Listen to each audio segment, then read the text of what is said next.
vive émotion ce samedi 24 juin dans 50 minutes Inside.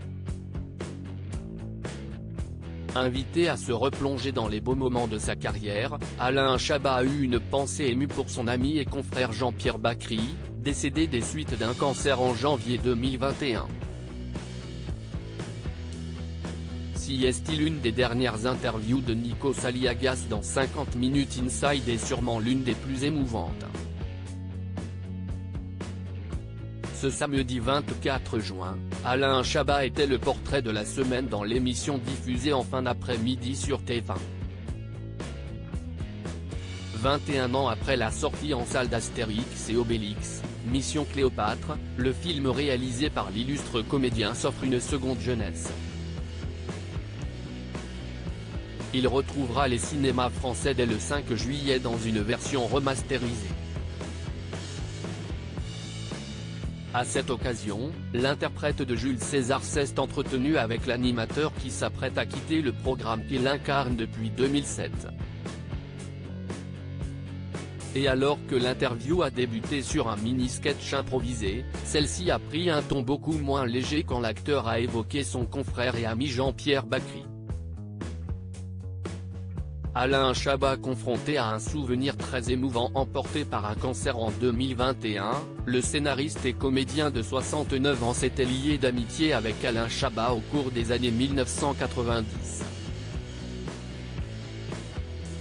Il partage l'affiche de la Cité de la Peur en 1994 avant de se payer le luxe de jouer les copains dans la comédie Didier, 3 ans plus tard. Aujourd'hui encore, le réalisateur affirme que la star du long-métrage est l'une des personnes qu'il respecte le plus. Des images de sa dernière apparition télévisée avec son complice lui sont ainsi montrées dans 50 minutes Inside. Les deux hommes rient dans Burger Quiz suite à une vanne, visiblement réussie, du farceur. En revoyant cette séquence datant de 2018, le cinéaste ne peut cacher son émotion et ne parvient plus à répondre aux questions de Nico Saliagas. Alain Chabat très admiratif de Jean-Pierre Bacry après avoir séché la larme qui s'échappe de son œil, le sexagénaire se reprend, « J'ai écrit Didier en pensant à Jean-Pierre en permanence. Je l'ai écrit pour lui. Donc quand il dit oui à ce film, je suis aux anges et le tournage est délicieux, vraiment, on rigole. C'était un tournage d'une fluidité, d'une simplicité fantastique. Et même lui, je sais qu'il avait gardé un très bon souvenir de ce tournage aussi.